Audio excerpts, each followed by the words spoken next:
हाँ दोस्तों, कैसे हैं? उम्मीद करता हूं कि आप सब ठीक होंगे। मैं मोहम्मद मुख्तार आप सबके सामने हाजिर हो चुका हूं एक बहुत ही महत्वपूर्ण टॉपिक के साथ।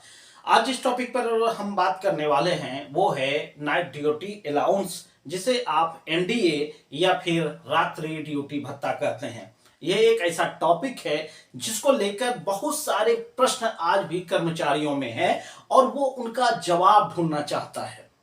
तो आज मैंने कोशिश किया है कि इस वीडियो के सहारे उनके उनके लिए जो भी एनडीए से रिलेटेड कंफ्यूजन है उन सारे कंफ्यूजन का आज सफाया होने वाला है। तो कहीं मत जाइए, वीडियो में एंड तक बने रहिए, बिना स्किप किए एंड तक देखिए। आई होप कि आपके सारे कंफ्यूजन आज सोल्व होने वाले हैं। और हाँ दोस्तों, वीडियो अगर पसंद आता है तो एक लाइक, कमेंट और इसे दोस्तों में जमकर शेयर जरूर कीजिएगा, क्योंकि हम बड़ी मेहनत से आपके लिए टॉपिक तैयार करते हैं। तो आपका भी कर्तव्य बनता है कि इन सारे सूचनाओं का आदान प्रदान होते रहना चाहिए और उन सारे कर्मचारियों तक भी इनकी जानकारी पहुंचनी चाहिए जो ऐसे समस्याओं से जूझ रहे हैं। तो चलिए मैं स्टार्ट करता हूं आज के इस टॉपिक को। ठीक है दोस्तों, तो आप ऊपर में देख रहे हैं नाइट ड्यूटी अलाउंस, जिसे आप शॉर्ट फॉर्म में एनडीए कहते हैं, और उसका हिंदी मीनिंग रात्रि ड्यूटी भत्ता होता है। तो यहां तक मेरे ख्याल से किसी को दिक्कत नहीं होनी चाहिए। हर वीडियो में आप देखते हैं कि कोई भी टॉपिक पर हम बात करते हैं तो सबसे पहले मैं उनके मूल स्रोतों की चर्चा करता हूं। तो ठीक उसी तरह एनडीए की चर्चा के लिए हमने कुछ स्रोत को खंगाला है।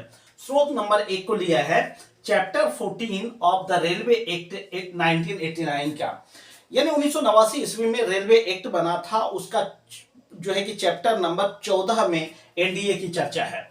उसके बाद हम आप जानते हैं कि रेलवे बोर्ड समय समय पर अपने जो है कि नोटिफिकेशन के द्वारा, अपने पत्राचार के द्वारा कुछ अपडेट करता रहता है या जो भी उसमें चेंजिंग करता है। तो रेलवे बोर्ड हो या भारत सरकार हो, अपना जो है कि गजट प्रकाशित करती है और उनका जो है कि फॉलो सारे विभाग करते हैं। तो वही होता है। हमने एक और जो है कि लेटर का सहारा लिया है इसमें, आरबीई नंबर 85/2022 का डेट है 21/7/2022 को। यह जो आरबीई नंबर है वह 21/7/2022 को प्रदर्शित हुआ है। इसी लेटर को जब आप पढ़ेंगे तो उसमें एक डेट और की पता चलता है 29/9/2020 का। तो इस तरह मुख्यतः दो आरबीई के दो लेटर इसमें समाहित है और एक इसका मूल स्रोत जो चैप्टर 14 है रेलवे एक्ट 1989 ईस्वी का, उसकी बात हो रही है। अब हम देख लेते हैं। मैं कोशिश करूंगा कि कम समय में अधिक से अधिक जानकारी हम आपको दे सकें। तो पहला सवाल होता है कि नाइट ड्यूटी की गणना कैसे की जाती है। तो जब आप नाइट ड्यूटी अलाउंस के बारे में 1989 ईस्वी का जो एक्ट जब पढ़ेंगे तो उसमें बताया गया है, जैसे हम आप क्या मानते हैं, नाइट किसे कहते हैं? सूर्य अस्त होने के बाद और सूर्य उदय होने तक की स्थिति को हम आप रात्रि मान लेते हैं, लेकिन ऐसा नहीं है। लेकिन जब आप नाइट ड्यूटी की बात कर रहे होते हैं तो रेलवे ने एक डेडलाइन निर्धारित किया है, वो ये है। देखिए, नाइट ड्यूटी की अवधि जो होती है वो रात्रि के 22 बजे से 6 बजे तक है। अब यहाँ पे 22 शब्द थोड़ा कंफ्यूजन वाला होता है। हम अब जानते हैं कि घड़ी दो प्रकार की होती है। एक क्या, सारी घड़ियों में आप देखेंगे कि दिन के 12 बजे हो या रात के 12 बजे हो, यानी 12 घंटे का एक घड़ी है और उसके बाद फिर 1 बज जाता है। लेकिन जब आप रेलवे में हैं, यदि आप रेलवे के कर्मचारी हैं तो आप बखूबी समझ रहे होंगे कि रेलवे में 24 घंटे के हिसाब से कैलकुलेशन होता है, यानी दिन के 12 बजे के बाद 1 नहीं बजता है बल्कि 13 बजे जाता है। और इस हिसाब से रात्रि के 12 बजे को रेलवे 24 बजे के नाम से जानती है। तो वही चीजें हैं 22 बजे से सुबह के 6 बजे तक। ठीक है, इसको मैंने ब्रैकेट में लिख रखा है। जब 22 को आप यदि 12 घंटे में कैलकुलेट करेंगे तो 10 PM यानी 10 बजे अपराह्न से लेके सुबह के 6 बजे पूर्वाह्न तक। ठीक है, अब देखिए, जब आप देखेंगे कि इन दोनों के पीरियड में कितना का अंतर है, यानी 22 बजे से सुबह के 6 बजे तक टोटल 8 घंटे होता है। तो अब जब आप एनडीए की बात कर रहे होते हैं तो वहां पे आपको यूनिट शब्द की चर्चा मिलता होगा, यानी जब आप 1 घंटे ड्यूटी करते हैं, ठीक है, यहां पे मैंने लिखा है, जब आप 1 घंटे ड्यूटी करते हैं तो उसको 10 मिनट के हिसाब से कैलकुलेट किया जाता है। और जब 6 घंटे ड्यूटी कर लेंगे तो उस हिसाब से 60 मिनट यानी 1 यूनिट होगा। यानी जब आप 6 घंटे ड्यूटी करेंगे तब आपका 1 यूनिट माना जाएगा। तो जब इस हिसाब को आप मानते हैं तो 8 घंटे बराबर कितना यूनिट होगा? 8 घंटे बराबर 80 मिनट होता है। 80 मिनट होता है। जब 80 मिनट को आप घंटे में कन्वर्ट करेंगे तो 60 मिनट का 1 घंटा और उसके बाद कितना बच गया? 20 मिनट। तो इसीलिए यहां पे 1.20 यूनिट कैलकुलेट हुआ। आई होप कि यहां तक आपको कोई दिक्कत नहीं होनी चाहिए। अभी तक एनडीए कैलकुलेशन पे हम नहीं जा रहे। एक बहुत बड़ा सवाल होता है कि एनडीए किन कर्मचारियों को मिलता है और किन कर्मचारियों को नहीं मिलता है। यानी रेलवे में जो भी कर्मचारी है क्या इस पीरियड में ड्यूटी करने के बाद क्या उसको एनडीए मिलेगा? बिल्कुल नहीं मिलेगा। उसके लिए एक तय शर्त रखा गया है, उसको मैं आसान शब्दों में आपके सामने प्रदर्शित कर रहा हूं। पात्रता, जिसे आप एलिजिबिलिटी कह सकते हैं। इन 3 शर्तों की चर्चा की गई है इन लेटर में। ठीक है, ये जो आप आरबी नंबर 85/2022 का जब अध्ययन करेंगे तो उनमें 3 शर्त की बात की गई है। अब देखिए होता क्या है। पहला शर्त है नॉन गजेटेड रेलवे एम्प्लॉय होना चाहिए। हम आप सब जानते हैं कि एम्प्लॉय 2 प्रकार के हैं, एक गजेटेड है, दूसरा नॉन गजेटेड है, जिसे आप हिंदी में राजपत्रित और अराजपत्रित कर्मी कहते हैं। तो वही है जो अराजपत्रित रेलवे कर्मचारी है वही इसके लिए हकदार है। लेकिन इसमें 3 कंडीशन है, ये तीनों को जो फुलफिल करेगा वही इसमें आएगा। तो आई होप कि आप ये नॉन गजेटेड समझ गए। दूसरा जो शर्त रखा गया है एनडीए के लिए वो मैक्सिमम पे लेवल 7 का कर्मी होना चाहिए। और एक बात होती है कि पे लेवल 7 में है, लेकिन यदि उसे एमएससीपी मिल गया है तो हम आप जानते हैं कि 10 वर्ष तक अगर किसी को प्रमोशन नहीं मिलता है, पदोन्नति नहीं मिलता है, तो 10 साल की सेवा के बाद उन्हें एक लेवल ऊपर कर दिया जाता है, लेकिन उसका डिजिग्नेशन जो उसका पदनाम है वही रहता है।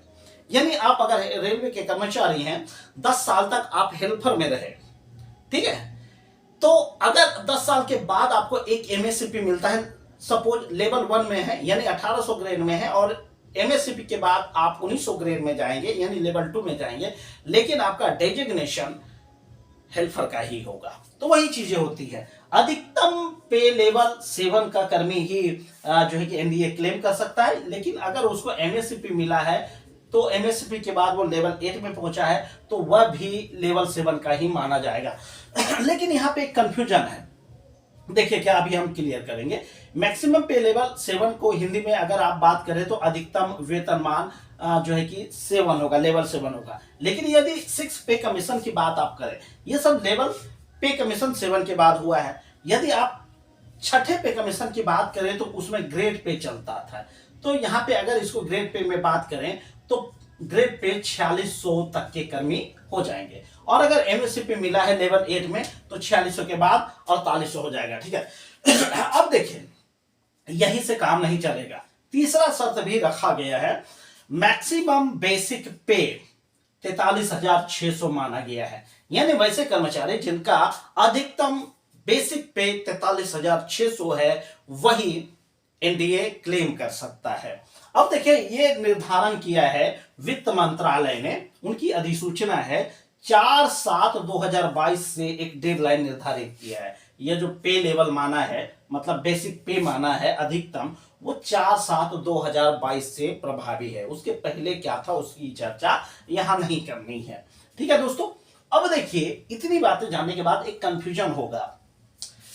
जब आप पे लेवल की बात कर रहे हैं, लेवल 7 का मिनिमम बेसिक पे क्या होता है, मैक्सिमम छोड़ दीजिए। हम आप जानते हैं कि कोई भी कर्मी अगर लेवल 7 में बहाल हुआ है या लेवल 7 में है, जब आप पे मैट्रिक्स देखेंगे या चार्ट देखेंगे तो उसमें देखेंगे लेवल 7 में मिनिमम बेसिक पे है 44,900। तो अब आप बताइए ये 43,600 किस हिसाब से लेवल 7 में काउंट होगा? पॉसिबल नहीं है। इस तरह मेरे ख्याल से यह जो दूसरा पॉइंट है उपयोगी नहीं है। एकमात्र उसका कारण माना जा सकता है, आप लेवल जो ये 3 नंबर पॉइंट है सिर्फ इसको याद रखेंगे तो चल जाएगा। जिसका बेसिक पे 43,600 होगा तो वो गजेटेड नहीं होगा। तो सिंपल सा इन तीनों को पढ़ लेने के बाद आप माइंड में एक जवाब सेट कर लीजिए कि अधिकतम बेसिक पे 43,600 के कर्मी ही एनडीए क्लेम कर सकता है। लेकिन जब आप इसका विस्तार से बताएंगे तो ये तीनों टॉपिक आप बता सकते हैं। लेकिन जानकारी के लिए आप 43,600 माइंड में सेट कर लीजिए, कहीं कंफ्यूजन नहीं होगा। हम चाहेंगे कि इनका स्क्रीनशॉट ले लें, लिखना चाहे लिख लें। अभी हम हाजिर होते हैं। ये दोस्तों, अब हम एनडीए के मूल पार्ट पे बात करते हैं, जिसकी चर्चा कर्मचारियों में लगातार होती रहती है। अब हम समझते हैं कि एनडीए का कैलकुलेशन कैसे होता है। तो देखिए, यहां पे हमने एनडीए का एक फॉर्मूला लिखा हुआ है। इसी फॉर्मूले पे सारे एनडीए कैलकुलेट होते हैं। वो ये बेसिक पे प्लस डीए, उसमें आप 200 से भाग दीजिए, जो आता है कैलकुलेशन में, फिर उसको यूनिट से गुना कीजिए। यूनिट का मतलब अभी जो थोड़ी देर पहले हमने बताया था, 1 घंटा बराबर 10 मिनट, 6 घंटा बराबर 1 घंटा, यानी 6 घंटे ड्यूटी करते हैं तब आपकी 1 यूनिट हो रही है। अभी कुछ देर पहले ही आपने सीखा है। अगर आपको कंफ्यूजन हो रही थी तो फिर से वीडियो पीछे कीजिए और वो यूनिट समझिए। ठीक है दोस्तों, इसी फॉर्मूले पे हम चलते हैं।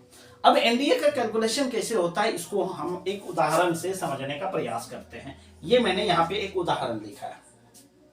उदाहरण ये लिखा है, हम आप जानते हैं कि रेलवे एक ऐसा सेक्टर है जहां 24 घंटे कर्मचारियों की ड्यूटी लगती है। अब इसका मतलब ये नहीं कि एक ही कर्मचारी 24 घंटे ड्यूटी करता है, ऐसा नहीं है, बल्कि शिफ्ट वाइज ड्यूटी करता है। अब वो अलग बात है कि कहीं पे कर्मचारियों की 12 घंटे की ड्यूटी होती है, कहीं पे 8 घंटे की ड्यूटी होती है। लेकिन आप मान के चलिए कि कर्मचारियों की औसत ड्यूटी 8 घंटे की ही होती है।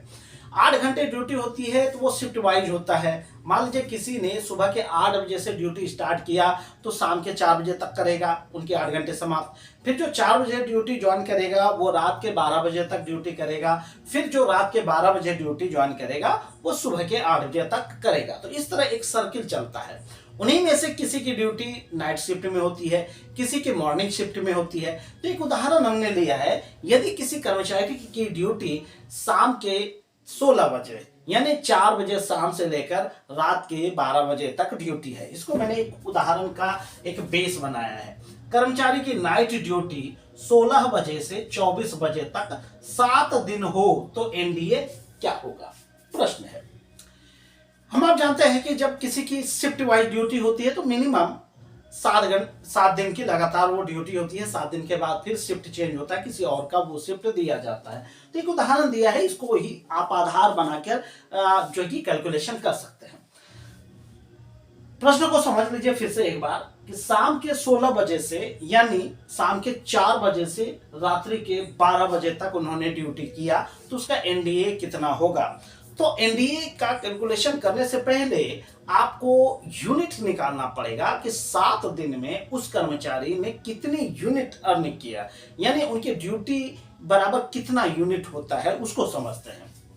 तो यहां देखिए, उनकी नाइट ड्यूटी यानी वो नाइट ड्यूटी टोटल किया है 16 बजे से 24 बजे तक, यानी एज पर रूल उसकी नाइट ड्यूटी क्या होती है। एनडीए के लिए रात्रि ड्यूटी अवधि क्या माना गया है, रात के 22 बजे से 24 बजे तक। भले ही उन्होंने शाम के 4 बजे से किया है, लेकिन उसकी नाइट ड्यूटी क्या मानी जाएगी, 22 बजे से 24 बजे तक। ठीक है, यहां तक कंफ्यूजन नहीं हो रही है। फिर से रिपीट कर दूं, उन्होंने ड्यूटी किया है शाम के 4 बजे से 12 बजे तक, लेकिन यदि वो एनडीए क्लेम करेगा तो उनकी नाइट ड्यूटी आवर माना जाएगा 22 बजे से 24 बजे तक। यहां तक कोई दिक्कत नहीं। 22 बजे से 24 बजे तक उन्होंने टोटल कितनी घंटे ड्यूटी की, 2 घंटे। और हम आप जानते हैं कि एनडीए निकालने के लिए सबसे पहले आपको यूनिट तय करना है, तभी तो आप इनका ये एनडीए निकाल पाएंगे। तो 2 घंटे ड्यूटी किया बराबर कितना यूनिट हो गया उसका, 1 घंटे बराबर 10 मिनट। 1 घंटे बराबर 10 मिनट, तो 2 घंटे बराबर कितना मिनट हुआ, सॉरी यहां पे मिस्टेक हो रहा है। 1 घंटे बराबर 10 मिनट, तो 2 घंटे बराबर कितनी यूनिट हो गई, 20 यूनिट, सॉरी 20 मिनट हुआ। यहां पे थोड़ी सी कंफ्यूजन है, गलती हो रही है। 20 मिनट उन्हें ड्यूटी किया। तो और अगर 7 दिन की आप ड्यूटी निकालेंगे तो 7 दिन में एक दिन का 20 मिनट, तो 7 दिन का कितना होगा, तो इसका जाहिर सी बात है आधा हो जाएगा, 140 मिनट। ठीक है, 140 मिनट उनकी टोटल ड्यूटी होती है। और जब आप इसको यूनिट में बदलेंगे तो कितना हो जाएगा, 60 मिनट का 1 घंटा, तो 140 मिनट में कितना हुआ, 2 पॉइंट यानी 120 मिनट बराबर 2 घंटा, और बचा उतना कितना 20 मिनट। तो इतना घंटा उसका नाइट ड्यूटी माना जाएगा। अब उसी को बेस बनाकर यहां पे हम बताने का प्रयास कर रहे हैं दोस्तों, ठीक है। अब देखिए यहां पे इस फॉर्मूले पर हमको चलना है। फॉर्मूले पर क्या है, बेसिक पे प्लस डीए। हमने एक उदाहरण बताया है, आप किसी भी पे में है लेकिन आपका अधिकतम बेसिक पे होना चाहिए 43,600, उससे ऊपर जाएंगे तो आपको एनडीए नहीं मिलेगा। तो एक उदाहरण लिया है मैंने कि रेलवे में मिनिमम बेसिक पे कितना होता है 18,000, तो हमने यहाँ पे मिनिमम बेसिक पे 18,000 लिया है, और बात हुई है डीए की। अब आप जानते हैं कि हर 6 महीने में महंगाई भत्ता चेंज होता है, तो आप किसी भी डीए पर बात करें वो 6 महीने बाद चेंज हो जाएगा। सपोज अभी कितना परसेंट डीए चल रहा है, जब मैं ये वीडियो शूट कर रहा हूं तो 46% डीए चल रहा है। उम्मीद करता हूं कि अगले जब जनवरी में डीए की घोषणा होगी, यानी जनवरी के लिए जब डीए का अनाउंस होगा तो फिर 4% के आसपास होगा, यानी वो टोटल डीए चला जाएगा मेरा 50%। तो हम 50% को बेस मानते हुए डीए कैलकुलेट कर रहे हैं। तो वही है बेसिक पे प्लस डीए, यानी अगर 50% डीए होगा तो 18,000 का 50% ऐसे ही आधा हो जाएगा, 18,000 प्लस 9,000, और उसको भागा देना है 200 से बटा 200। अब आप चूंकि हमने 280 मिनट को आधार बनाया था, तो यदि आप इनको 14 दिन मान लें तो ये फॉर्मूला पे बैठ जाता है। मान लीजिए बंदा 14 दिन ड्यूटी किया है, ठीक है, 14 दिन, तो उसी फॉर्मूले पे चल जाएगा। तो 14 दिन ड्यूटी किया तो 14 गुना 20 बराबर 280 मिनट हो जा रहा है। तो उस हिसाब से कैलकुलेशन आप कर लीजिएगा अपना, ठीक है। तो 18,000 प्लस 9,000 बटा 200 करेंगे, और यहां पे आप यूनिट कैसे निकालेंगे, यूनिट यहां तो मिनट निकला हुआ है, मिनट को घंटा में जब आप कन्वर्ट करेंगे तो आपको 60 से भाग देना होगा, सिंपल 60 से भाग देना होगा, यानी यहां पे वही करना है गुना, ये यूनिट मिनट है, मिनट में 60 से भाग दीजिए, ठीक है दोस्तों। तो जब आप 18,000 प्लस 9,000 आप करते हैं तो 27,000 बटा 200 गुना 280 बटा 60 करता है। जब इसका कैलकुलेशन करते हैं तो 594 रुपया बनता है। अब आप देख सकते हैं कि इस बंदे ने नाइट शिफ्ट 14 दिन किया, तब जाके इसे 594 रुपये मिला। अब सबको ऐसा नहीं मिलता है, बेसिक पे अगर ज्यादा है तो उनका नाइट ज्यादा हो जाएगा, ठीक है। तो एक और उदाहरण से समझते हैं। यहां तो रहा कि जब उन्होंने 4 बजे शाम से लेकर 12 बजे तक ड्यूटी किया तो ऐसा हुआ। यदि किसी कर्मचारी की सेम कंडीशन हो, वह 0 बजे से अगर सुबह के 8 बजे तक ड्यूटी करे तब क्या होगा एनडीए।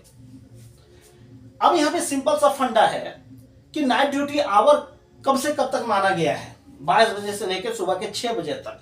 तो इनका नाइट ड्यूटी कितना हुआ, नाइट ड्यूटी हुआ इसका 0 से लेकर 6 बजे तक हुआ ना, 0 से 6 बजे तक नाइट ड्यूटी हुआ, यानी 6 घंटा, ठीक है। 6 घंटा हुआ तो सीधे ही उसका 1 यूनिट हो गया, 1 यूनिट 1 दिन में हो गया। अब ये बंदा चाहे 10 दिन करे 20 दिन करे, इस शिफ्ट में अगर उन्होंने मान लीजिए 1 सप्ताह ही ड्यूटी किया तो उसका कितना यूनिट हो जाएगा, 1 सप्ताह करेगा तो 7 दिन का यूनिट इसका हो जाएगा, 7 दिन का 7 यूनिट हो जाएगा। और जब इस फॉर्मूले पे आप चलेंगे, जब यहां तक पहुंचेंगे, यानी क्या हो जाएगा 27,000 बटा 200। अब कैसे हुआ आप जान रहे हैं, बेसिक पे प्लस डीए बटा 200 करेंगे तो इस तरह हो जाएगा। और अगर यूनिट है उसका निकला हुआ है तो सीधे 7 से आप गुणे कर देंगे। तो इस तरह देखिए कितना हो रहा है, 245 रुपये हो जा रहा है एक सप्ताह का। तो आई होप कि आपको इस वीडियो के माध्यम से एनडीए का सारा कॉन्सेप्ट क्लियर हो रहा होगा। उम्मीद करता हूं कि यह वीडियो पसंद आया होगा। तो चलिए मिलते हैं किसी अन्य वीडियो में अन्य महत्वपूर्ण टॉपिक के साथ। तब तक खुश रहिए, आबाद रहिए, अपनी ड्यूटी को सही से अंजाम देते रहिए। चलिए मिलते हैं किसी अन्य वीडियो।